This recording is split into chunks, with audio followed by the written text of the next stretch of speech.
کوم مسلمان کې دا 15 صفات نو دا مؤمن دی ورنه نه دی. توجه غواړم قرآني خبره کوم عام نه کوم ویم که بند کوم ټیم مختصر دی بیا د خپل ایمان موازنه وکړه چې دا قرآني 15 صفات په ما کې شته که نه. الله وایي چې دا 15 صفات پکې شته نو اولئک هم المؤمنون حقا دا په حقه مؤمن دی.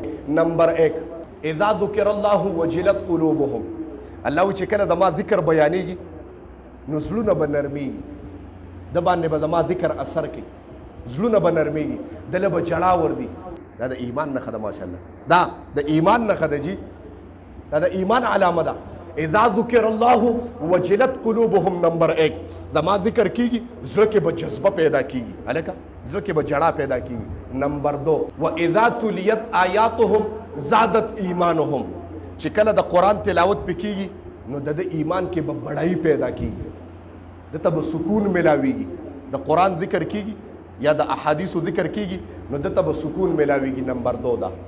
نمبر 3 وعلى ربهم يتوکلون او دی به په الله باندې توکل کوي. که چېرته فقیر شو غریب شو یا رزق پې تنګي شوه نو د انسانانو تمه به نه کوي بس الله به اسره کړي چې خدایه ته مې اسرئ بل ذات مې نشته. وعلى ربهم يتوکلون دا نمبر 3. نمبر 4 ويقيمون الصلاة او موز به ادا کوي. که موز څخه ادا کېږي نو بیا هم پکا مؤمن نه دی موز به ادا کوي. نمبر 5 ومما رزقناهم ينفقون او دله چې مې کوم حلال مال ورکړی دی نو دینه به زما په نام باندې ورکوي. که دا 15 صفات پکې الله قرآن کې تذکره وکړه دا په حق باندې مؤمنان دي. لهم درجات عند ربهم گویا الله په نسبت باندې د ده اوچته مرتبه او درجې دي. لهم رزق کریم او الله وایي د بهترین رزق انتظام به په دنیا کې حکم. واخر دعوانا ان الحمد لله رب العالمین رب العالمین. الله مونږ چې سوي دي ورته خدای خپل دربار نه کې قبول او منظور کړي. د دې په برکت باندې خدای مونږ کې ایمانی جذبه او غیرت خدای پیدا کړي. الله ایمانی جذبه او غیرت خدای پیدا کړي. د فلسطین د مجاهدینو خدای امداد وکړي. الله ته حافظ او ناصر شي. الله ته ول بری ورکړي. الله ته ول فتح ورکړي. څومره باطل او غیر چي دي هغه دین ته نقصان رسي کې هغه په هر جامه کې که هغه دین ته نقصان رسي خدای ته په خپل تور باندې وې هر قسم جامه کې نقصان رسي. بعد خلک ویری چې تبلیغیان روانه کوي تبلیغیان دا کار کوي دا تبلیغیان نه دا د تبلیغ په جامه کې دوکه ده.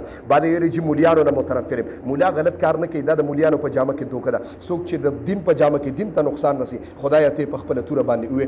زمونږ یو مرګره د سم مشکلې د کور په بار کې الله ته په خیر او عافیت باندې خدای ورله آباد کې. الله ته په خیر او مونږ ته چا د دعاګانو د پاره ویلي دي خدای زمونږ په دعاګانو کې داغي حصہ وګرځي. حاضر مجمع هر قسم آفات او بلیات او اتفاقی حوادثونه خدای اوساته. الله د حلال رزق انتظام هم خدای وکي. د قرضونو هم خدای خلاص کې. الله په وخت ځن قدرم دا کلمه په جبر راولي چې لا اله الا الله محمد رسول الله.